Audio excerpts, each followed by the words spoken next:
अब हम बात करते हैं इनफर्टिलिटी को लेकर। इनफर्टिलिटी यानी कि बांझपन। बांझपन या आम भाषा में जो लोग अपने आप को या इस वर्ड को यूज करते हैं, नपुंसकता भी इसमें बोल देते हैं। तो इसको बांझपन, इनफर्टिलिटी यानी कि वो सारे कारण जो कहीं ना कहीं एक मेल के अंदर और एक फीमेल के अंदर बांझपन के हो सकते हैं। क्योंकि मैंने आपको बताया कि हर सिस्टम का अपना फंक्शन है, अपना रोल है, और वो फंक्शन नहीं करेगा तो यानी कहीं ना कहीं अननेचुरल हो रहा है। जैसे अगर लंग्स सांस ही ना ले तो लंग्स का रोल ही खत्म हो जाएगा। अगर हार्ट पंप करना ही बंद कर दे या पंप ही ना करे तो हार्ट प्रॉब्लम आ जाएगी। अगर हमारे किडनी अपना फिल्ट्रेशन करना बंद कर दे या खराब हो जाए तो किडनी का फंक्शन ही खराब है। फिर हमें आर्टिफिशियल तरीके से किडनी को लगाना पड़ता है, जिसको हम डायलिसिस कहते हैं।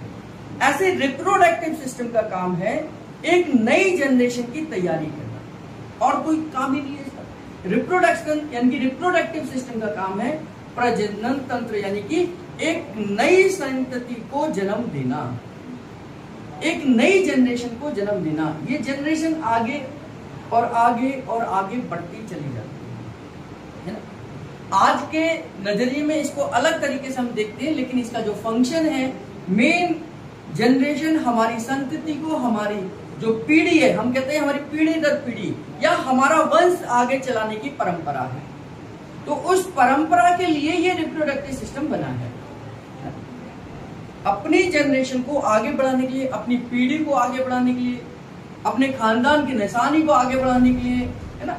तो ये रिप्रोडक्टिव सिस्टम इसके लिए काम करता है। और बहुत सारे लोग ये कोशिश करते हैं कि प्रेगनेंसी ठहरे, गर्भ धारण हो, है ना, बच्चा बने, बच्चा ठहरे, लेकिन किसी ना किसी कारणों से ये आधा अधूरा रह जाता है।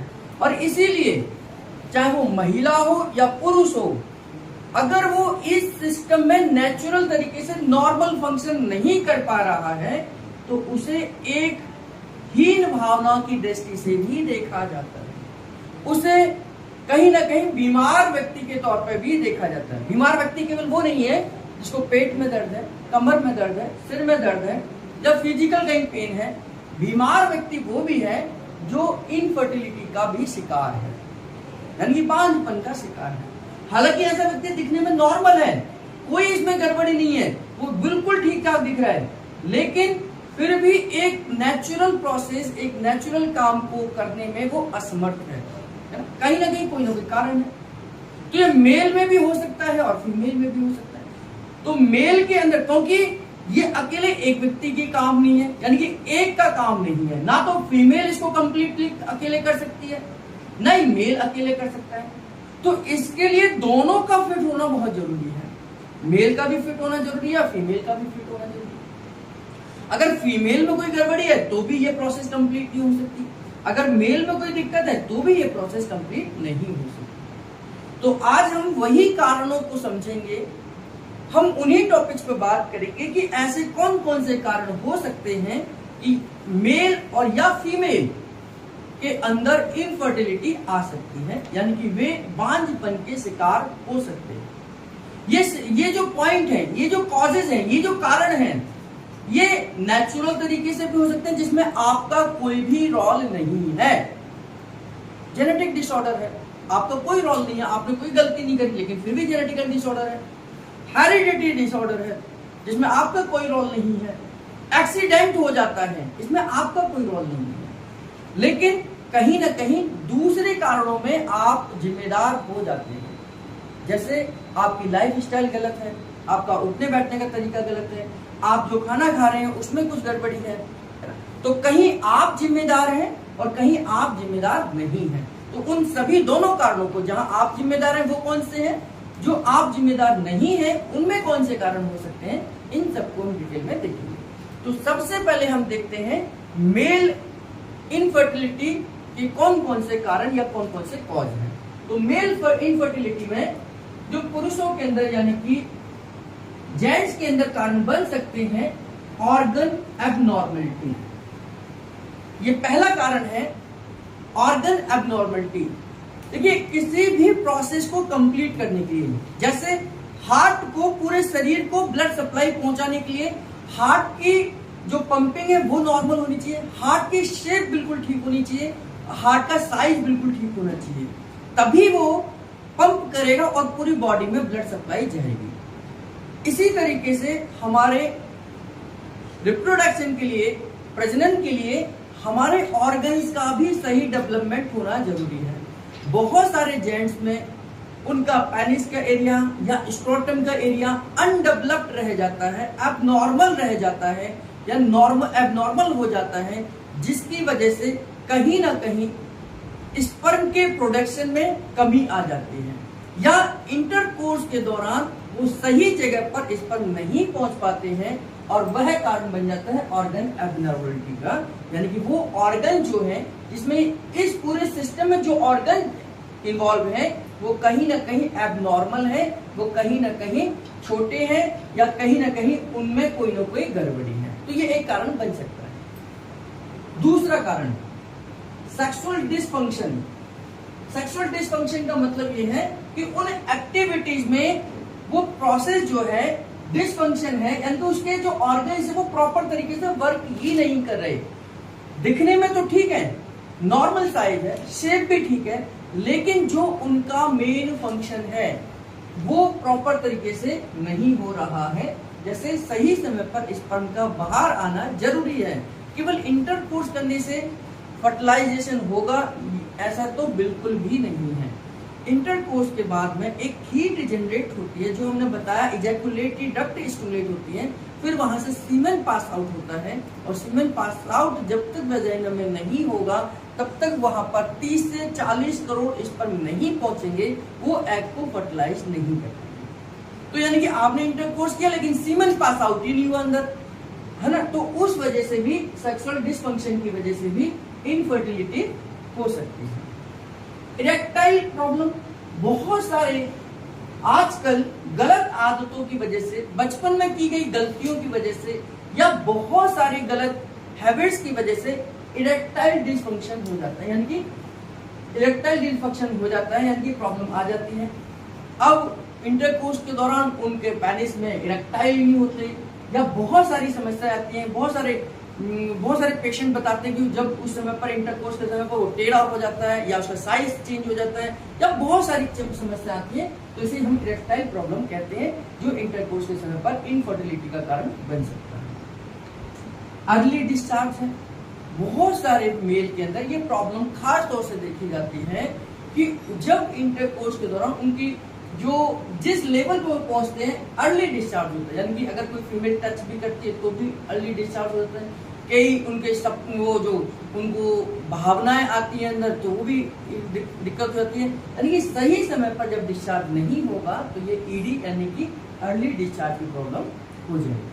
तो बहुत सारे लोग इस समस्या से भी पीड़ित हैं, क्योंकि हम सेक्सोलॉजिस्ट नहीं है, लेकिन जो सेक्सोलॉजिस्ट होंगे जो इस टॉपिक पर काम करते हैं, इन बीमारियों पे काम करते हैं, उनके सामने ऐसे बहुत सारे केसेस आते हैं कि बहुत सारे लोग जो मेल हैं वो अर्ली डिस्चार्ज के शिकार होते हैं। वो कहते हैं जैसे ही मैं सोचता भी हूँ, मैं करने की कोशिश भी करता हूँ, उससे पहले तो डिस्चार्ज हो जाता है। तो जब डिस्चार्ज हो जाएगा तो फिर वो हमारे स्पर्म उसके अंदर कहाँ से पहुंचेंगे।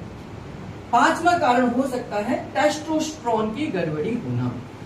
मेल के अंदर सबसे मेन हार्मोन जो है वो टेस्टोस्टेरोन है। मैंने आपको अभी बताया था कि सबसे पहले टेस्टोस्टेरोन बनता है।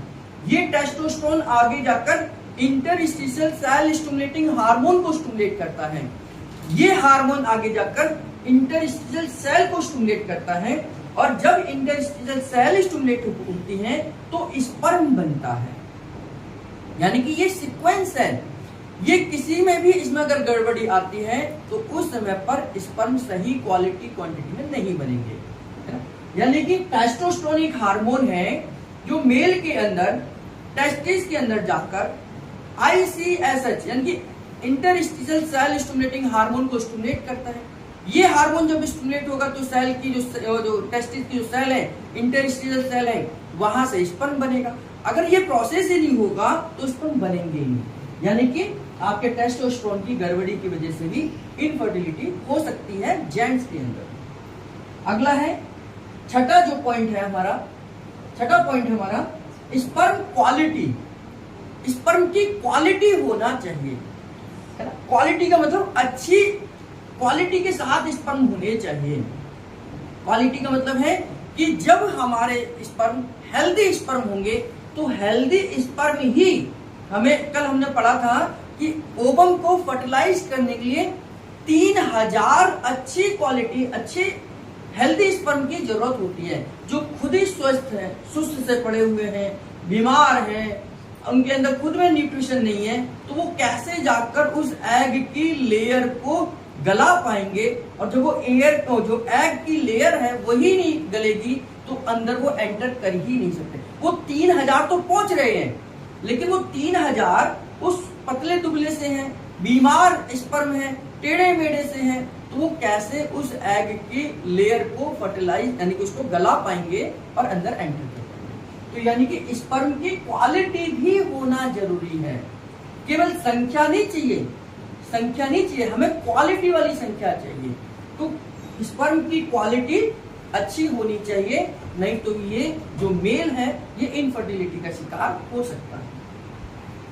स्पर्म की क्वांटिटी भी चाहिए, क्वालिटी तो है, लेकिन जैसे कल मैंने आपको बताया था कि जैसे ही इंटरकोर्स के बाद में सीमन वेजाइना में एंटर करता है और वहां पर सीमन छोड़ा जाता है, लगभग 30 से 40 करोड़ स्पर्म पास आउट होते हैं। एक बार के इंटरकोर्स में 30 से 40 करोड़ स्पर्म पास आउट होते हैं, और आधे से ज्यादा तो उस वेजाइना की एसिडिटी की वजह से वहीं मर जाते हैं।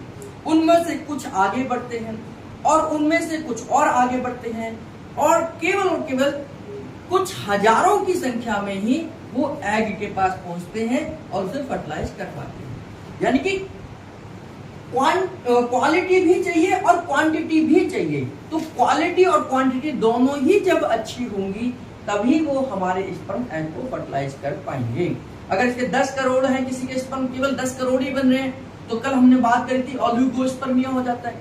5 करोड़ ही बन रहे हैं तो ये ऑजियोस्पर्मिया हो जाता है, यानी कि वो ना मात्र के बराबर है। अगर हम कहें उसको तो ये ना के बराबर ही स्पर्म बन रहे हैं। तो ओलिगोस्पर्मिया या एजियोस्पर्मिया ये अलग अलग प्रकार की बीमारियां हो सकती हैं जब आपके स्पर्म की क्वालिटी या क्वांटिटी गड़बड़ होगी।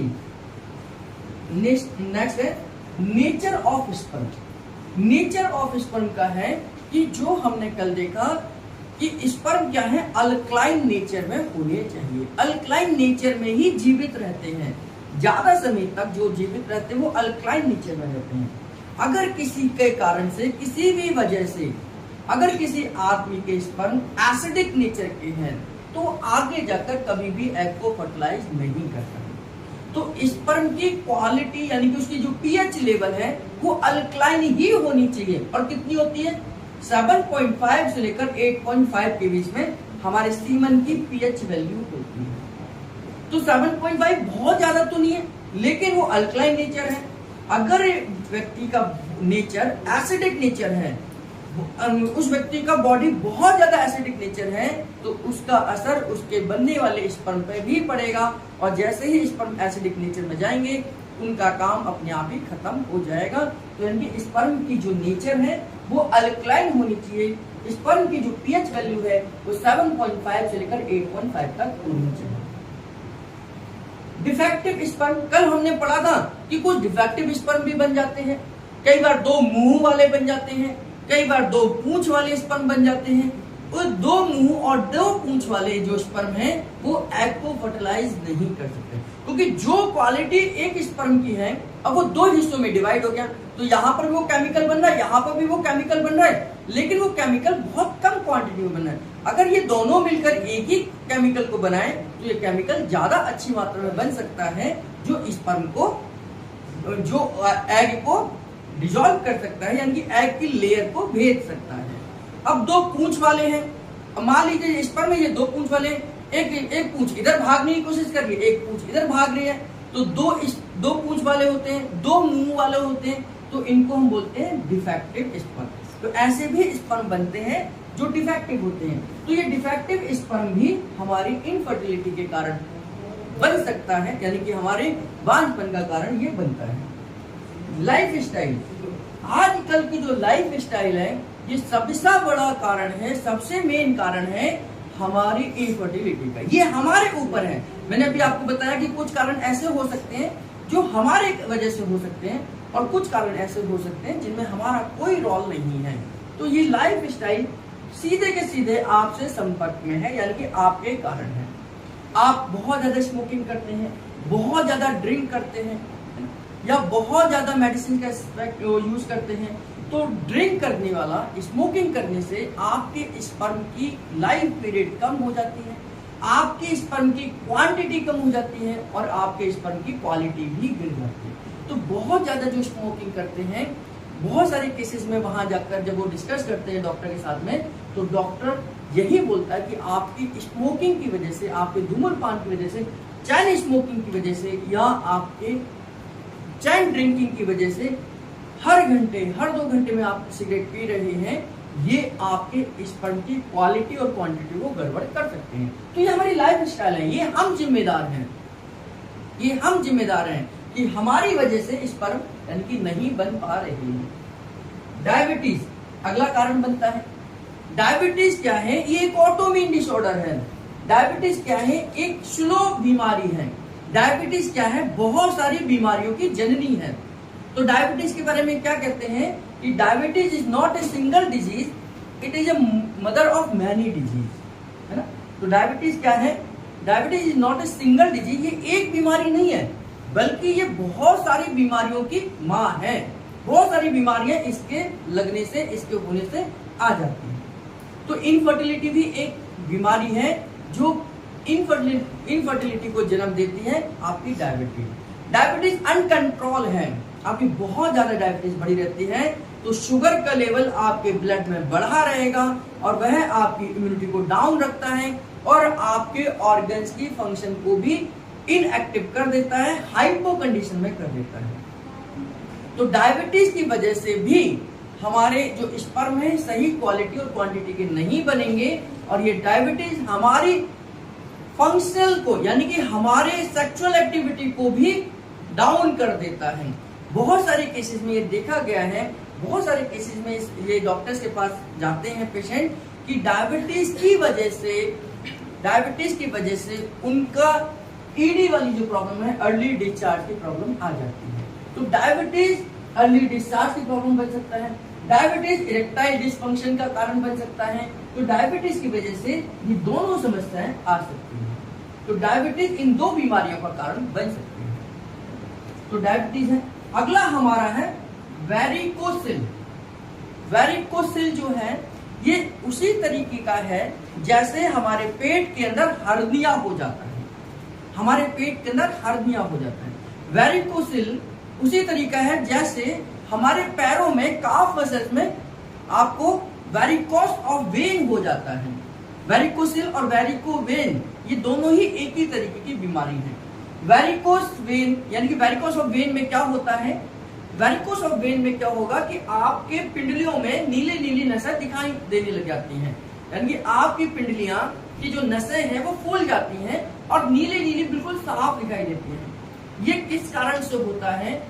ये हमारा सर्कुलेशन नीचे तो जाता है लेकिन उतनी ही प्रेशर से ऊपर नहीं आ पाता। हमारे शरीर के अंदर अलग अलग छोटे छोटे वाल्व बने हुए हैं। ये कहां पर बने हुए हैं? हमारे वेन्स के अंदर बने हुए हैं, वेनुअल सिस्टम में बने हुए हैं।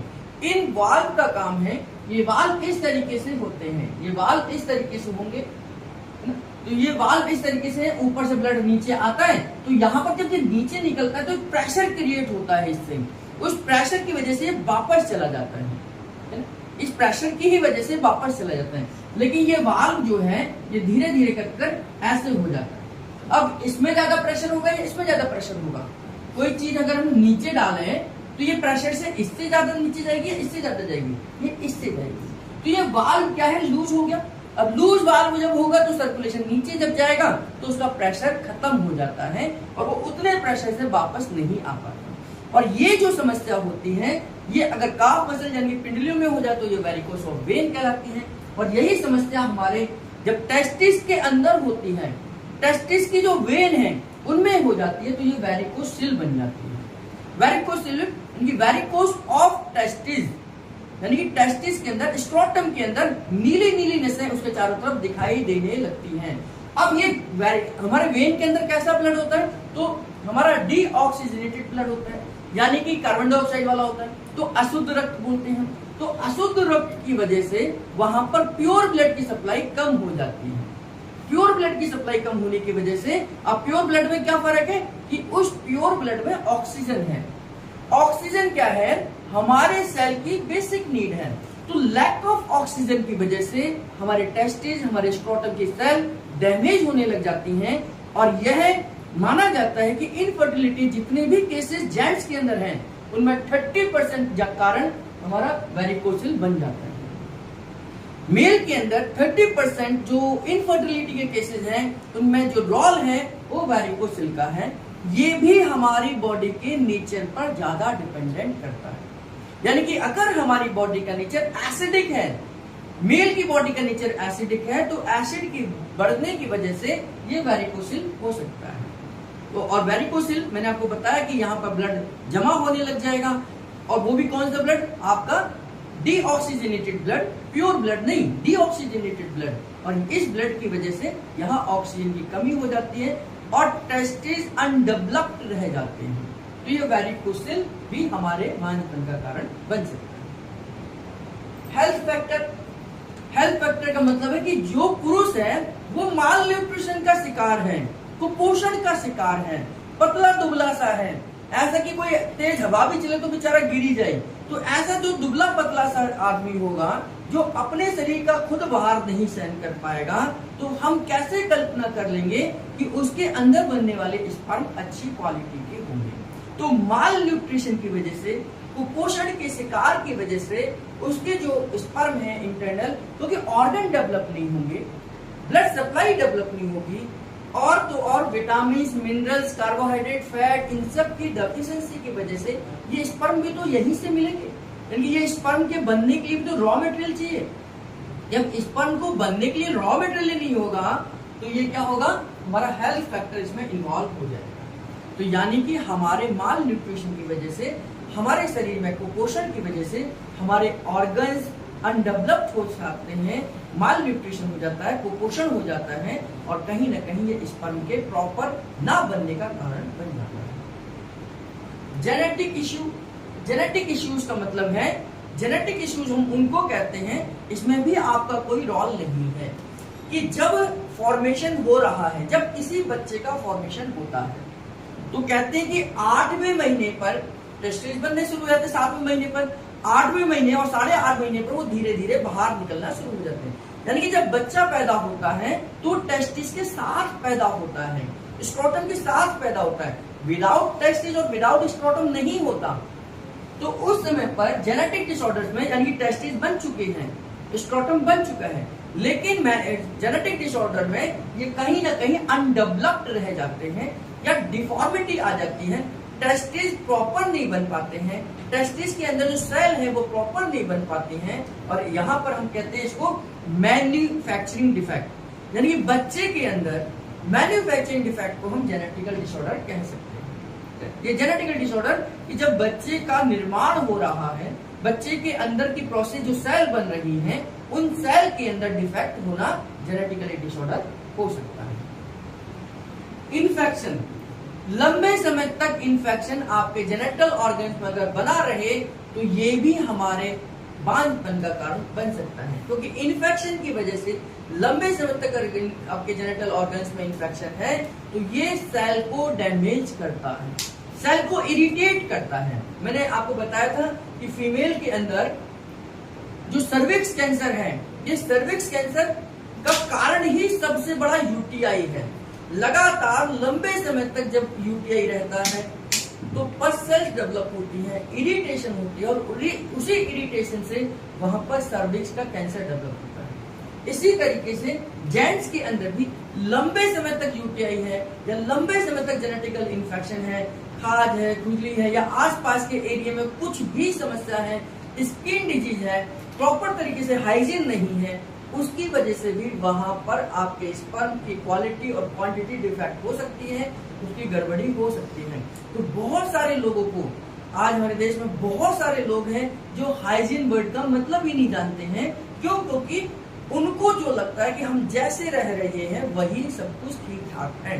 तो लंबे समय तक इस जेनेटल ऑर्गन्स का इन्फेक्शन आपका बांझपन का कारण बन सकता है। इंजरी ये भी कारण बन जाता है, भूल में बन जाता है, अचानक से बन जाता है, हमारी बिना किसी गलती के भी बन जाता है। बहुत सारे जो जेंट्स हैं, खासतौर से जेंट्स के अंदर ही है कि वो क्रिकेट खेल रहे हैं, फुटबॉल खेल रहे हैं या कुछ ऐसा फिजिकल गेम खेल रहे हैं और उनके स्क्रॉटम में चोट लग जाती है, टेस्टिस में चोट लग जाती है। तो टेस्टिस में चोट लगने की वजह से वहां की जो सेल है वो श्रिंक हो जाती है या कई बार उनमें इंजरी हो जाती है, वो डैमेज हो जाती है। और बहुत सारे ऐसे कारण हुए हैं, जैसे अगर इंजरी की वजह से बहुत सारे लोगों को हाइड्रोसिल हो जाता है।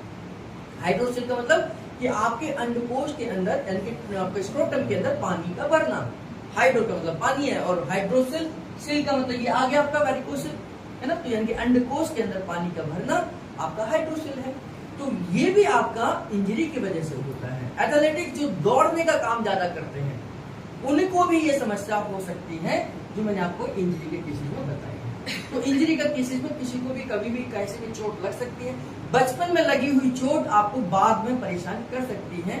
ऐसे हमारे पास भी बहुत सारे केसेस ऐसे आए या यूट्यूब पर हमसे क्वेश्चंस करते हैं कि सर बचपन में मुझे चोट लगी थी और उसकी वजह से एक टेस्टिस मेरा छोटा रह गया, एक बड़ा हो गया, तो उसके जो स्पर्म बनेंगे तो वो नेचुरली नॉर्मल नहीं बनेंगे। टेस्टिस का टेम्परेचर, हमने इस चैप्टर को पढ़ते समय मैंने बताया था आपको कि टेस्टिस का टेम्परेचर हमारी बॉडी से 2 डिग्री कम ही होना चाहिए। बॉडी का टेम्परेचर 37 डिग्री सेल्सियस होता है, तो इस जो हमारे टेस्टिस हैं उनका टेम्परेचर 35 डिग्री सेल्सियस होना चाहिए। इसीलिए नेचुरली तरीके से भगवान ने जो टेस्टिस हैं या स्क्रोटम जो है वो हमारी बॉडी से बाहर निकाले हैं। इसीलिए निकाले हैं क्योंकि बॉडी के टेम्परेचर से इनका टेम्परेचर 2 डिग्री कम रहे। लेकिन हमारी एक्टिविटी की वजह से, हमारी गलतियों की वजह से ये जो टेम्परेचर है ये बढ़ जाता है। जैसे आजकल हर ज्यादातर जो युवा है, जो मेल है, वो इतने टाइट कपड़े पहनता है कि उसके टेस्टिस और बॉडी का जो टच है वो बराबर है। तो बॉडी के टेम्परेचर तक वो टेस्टिस का टेम्परेचर पहुंच जाता है, फिर वहां पर वो स्क्रोटम यानी कि आपके स्पर्म की क्वालिटी और क्वांटिटी वहां गिर जाती है। जब बहुत सारे लोगों को बार बार हिप बाथ लेने की आदत होती है, हम नेचुरोपैथी सेंटर में जाते हैं, वहां पर हिप बाथ की व्यवस्था, सोना बाथ की व्यवस्था होती है, स्टीम बाथ होता है। ये कभी कभी हफ्ते में एक आध बार तो आप लें, कोई दिक्कत नहीं है। स्टीम बाथ यानी कि आपकी बॉडी का टेम्परेचर बढ़ाया जाता है आर्टिफिशियल तरीके से ताकि बॉडी डिटॉक्सिफाई हो सके। हिप बाथ का मतलब गर्म पानी में आपको लिटाया जाता है ताकि बॉडी से टॉक्सिन्स निकले।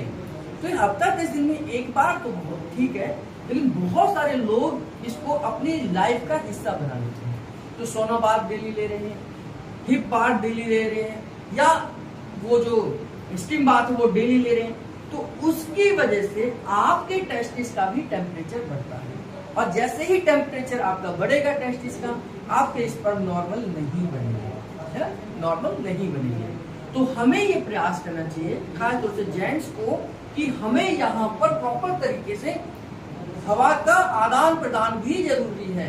तो हमें इनको खुला रखने की भी आवश्यकता है, या इतना टाइट पहनने की आवश्यकता नहीं है कपड़ों को कि ये टेस्टिस और हमारी बॉडी आपस में श्रिंक हो जाए या आपस में टच हो जाए और इसकी वजह से बॉडी का टेम्परेचर इसके टेम्परेचर को गड़बड़ कर सकता है।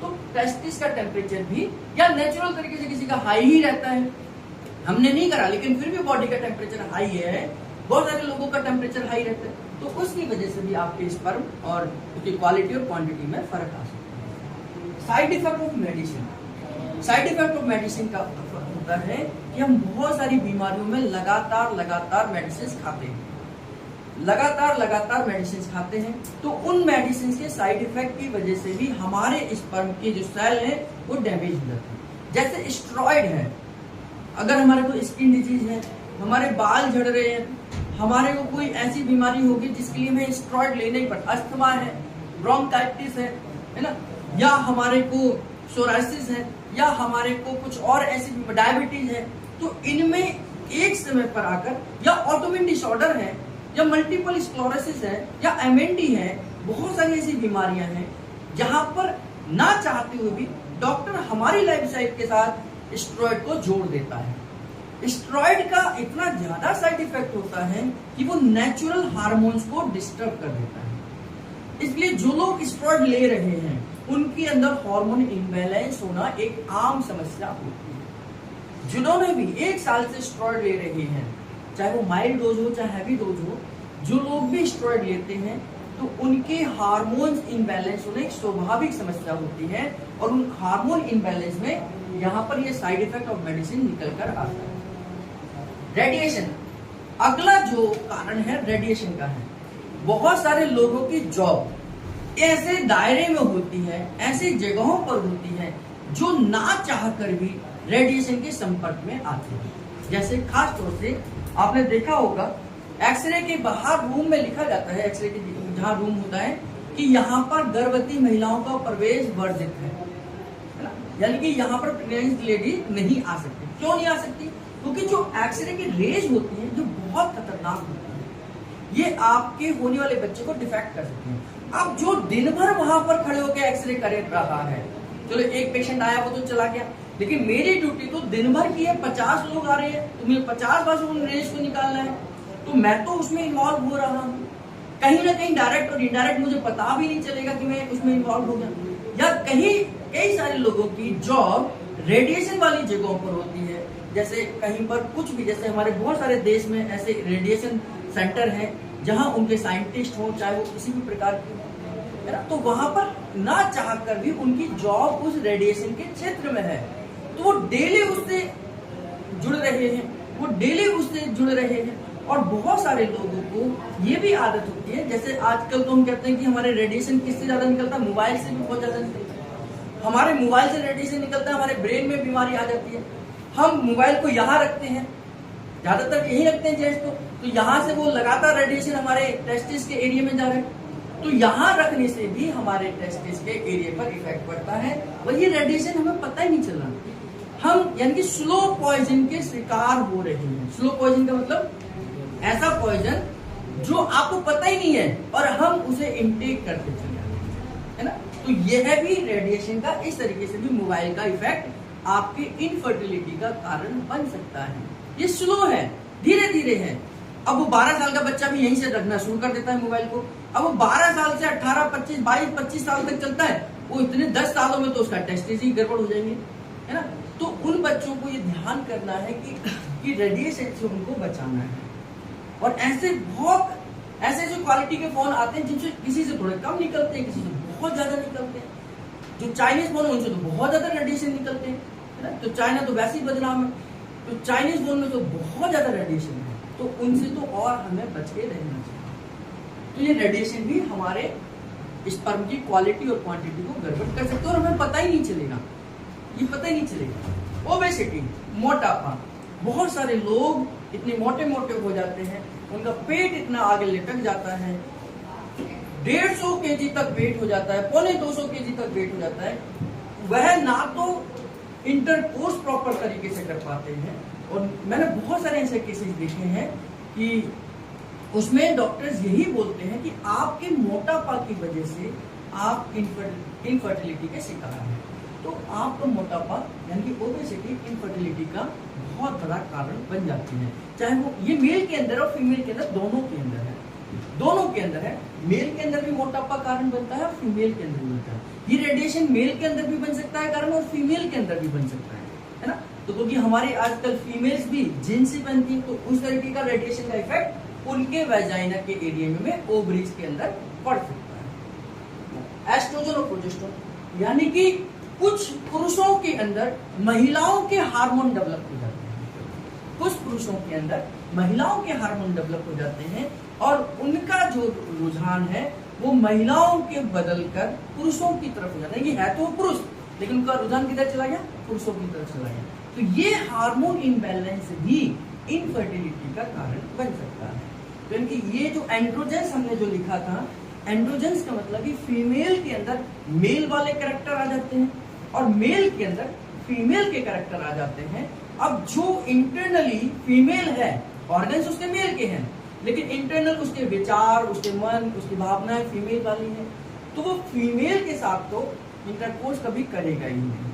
तो ये भी जो आपके हार्मोन्स गड़बड़ हुए हैं, मेल के अंदर फीमेल वाले, फीमेल के अंदर मेल वाले, यह भी इनफर्टिलिटी का कारण बन सकता है। एसटीडी का मतलब क्या है? Sexual transmitted disease. ये ऐसी बीमारियां होती हैं जो एक पार्टनर को है, लेकिन इंटरकोर्स के बाद में ये दोनों पार्टनर को हो जाती हैं। और कहीं ना कहीं अगर मेल को है तो मेल किसको ट्रांसफर कर देता है? फीमेल को ट्रांसफर कर देता है। और इसके ट्रांसफर होते ही जो फीमेल का स्ट्रक्चर, क्योंकि गर्भधारण तो फीमेल ने करना है, कंसीव तो फीमेल ने करना है, इस इंफेक्शन की वजह से उसके अंदर के ऑर्गन्स, फीमेल की वजाइना का या यूट्रस या फैलोपियन ट्यूब, ये इंफेक्टेड हो जाता है, क्योंकि सेक्सुअल ट्रांसमिटेड डिजीज यानी कि ऐसी बीमारियां जो सेक्सुअल ट्रांसमिटेड हो सकती हैं, एक से दूसरे को फैलती हैं, और इस वजह से ये दोनों ही शिकार हो जाते हैं। कुछ बीमारियां जैसे गोनोरिया है, सिफिलिस है ना, ये ऐसी बीमारियां जो आपको अगर एक दूसरे को हो जाए तो ये इम्यूनिटी को तो डाउन करती ही करती हैं, आपके उस सिस्टम को भी डैमेज कर देती हैं। वहां पर इन्फेक्शन है, एलर्जी है, स्किन डिजीज है, ब्लीडिंग है, बहुत सारी ऐसी अनेक समस्याएं उस समय पर पैदा हो जाती है। तो इस तरीके से ये हमारी जो बीमारियां निकल कर आती हैं, ये मेल के अंदर इनफर्टिलिटी लेकर आ सकती है। तो इन सभी कारणों की वजह से या किसी एक कारण की वजह से या एक गलती की वजह से मेल के अंदर इनफर्टिलिटी यानी कि बांझपन आ सकता है।